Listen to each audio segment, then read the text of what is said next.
Hi friends, నా ప్రెంటేష్ welcome to already channel chill bro updates 2.0. First వీడియోకి like కొట్టండి, రీచ్ ఎక్కువ పెడుతుంది. సబ్స్క్రైబ్ చేయకపోతే సబ్స్క్రైబ్ చేయండి. లైక్ కొట్టి సబ్స్క్రైబ్ చేయండి, ఎక్కువ మందికి రీచ్ అవుతుంది. సబ్స్క్రైబ్ అలాగే లైక్. ఈ వీడియోలో వచ్చేసి అగ్ని పరీక్షలో సీజన్ 2లో 2 ఎలిమినేషన్లు జరిగాయి కదా, చాలామంది అడిగారు ఆ 2 ఎలిమినేషన్లు ఎవరు, అలాగే ఎలా జరిగింది, దాని గురించే ఈ వీడియోలో అయితే మాట్లాడుకుందాం.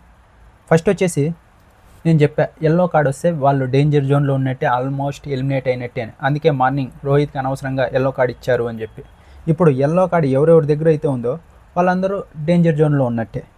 ఎల్లో కార్డ్ ఎవరెవరి దగ్గర ఉందంటే రోహిత్ దగ్గర ఉంది, షష్ఠి దగ్గర ఉంది, నవరాసాల మామ దగ్గర ఉంది, గాయత్రి, అపూర్వ, ప్రియ, వీళ్ళందరి దగ్గర ఎల్లో కార్డ్ ఉంది. వీళ్ళందరూ డేంజర్ జోన్లో ఉండాలి.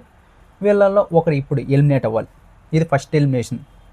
ఆ ఫస్ట్ ఎలిమినేషన్లో ఫస్ట్ 6 మెంబర్స్ ఉన్నప్పుడు ఒక టాస్క్ అయితే పెట్టారు. గన్ ఉంటుంది, అది తిప్పుతారన్నమాట. ఎవరి సైడ్ వస్తే వాళ్ళు సేఫ్ అన్నట్టు. యాంకర్ ప్రియా సైడ్ వచ్చింది, యాంకర్ ప్రియా సేఫ్. ఇంకా రెండోది వచ్చేసి షష్ఠి దగ్గర బ్లాంక్ పవర్ కార్డ్ ఉంది కదా, ఆమె సేఫ్ అయిపోయింది దాన్ని యూజ్ చేసుకొని.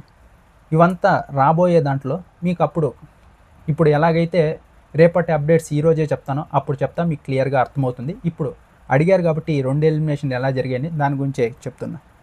షష్ఠి కూడా సేఫ్ అయిపోయింది బ్లాంక్ పవర్ కార్డ్ యూజ్ చేసుకొని. ఆ తర్వాత నెక్స్ట్ ఇంకా 4 మెంబర్స్ అయితే ఉన్నారు. రోహిత్, నవరసాల మామ, అపూర్వ, అలాగే గాయత్రి, ఈ 4 మెంబర్స్ అయితే ఉన్నారు. ఇప్పుడు వచ్చేసి విజయ్ సన్నీ వచ్చాడు. విజయ్ సన్నీ, అమర్దీప్, ప్రియాంక, ఇలా చాలామంది వచ్చారు. ఆ ఎపిసోడ్ వచ్చినప్పుడు మీకు క్లియర్గా చెప్తా. విజయ్ సన్నీ వచ్చేసి నవరసాల మామ అలాగే రోహిత్ వీళ్ళిద్దరికీ అయితే టాస్క్ పెట్టాడు. మళ్ళీ రోహిత్ గెలిచాడు. నేను రోహిత్ గురించి మీరు డప్పు కొడతాను అనుకుంటున్నారు, కానీ ఈ సీజన్ అయిపోయే లోపల అగ్ని పరీక్ష చాలా హై మూమెంట్స్ ఉన్నాయి. బిందు మాధవ్ గారు ఉన్నారు కదా, నీళ్ళు కొట్టారు, వాళ్ళే బ్యాచ్ పెడతారు, స్టార్ పెడతారు. అభిజిత్ ఎలివేషన్ ఇస్తాడు. ఇంకా ఓటప్పిలు తనకున్నది వేరే వాళ్ళకి ఛాన్స్ ఇస్తాడు. ఇలా చాలా ఉన్నాయి రోహిత్ గురించి ఇప్పటి వరకు జరిగింది. ఇంకా షూటింగ్ జరగాలి, ఇంకా ఎన్ని హై మూమెంట్స్ వస్తాయో.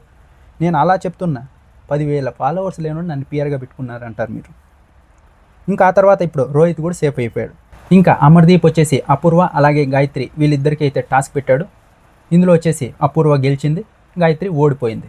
ఇప్పుడు అపూర్వ కూడా సేఫ్. ఇంకా మిగిలింది ఇద్దరే, గాయత్రి అలాగే నవరసాల మామ. ఇప్పుడు అమర్దీప్ ఏ టాస్క్ పెట్టాడో అది ఆ రోజు ఎపిసోడ్ వచ్చినప్పుడు మీకు క్లియర్గా ఎక్స్ప్లెయిన్ చేస్తాను నేను. ఇప్పటికైతే అపూర్వ గెలిచింది. ఇంకా ఇద్దరున్నారు కదా, నవరసాల మామ అలాగే గాయత్రి.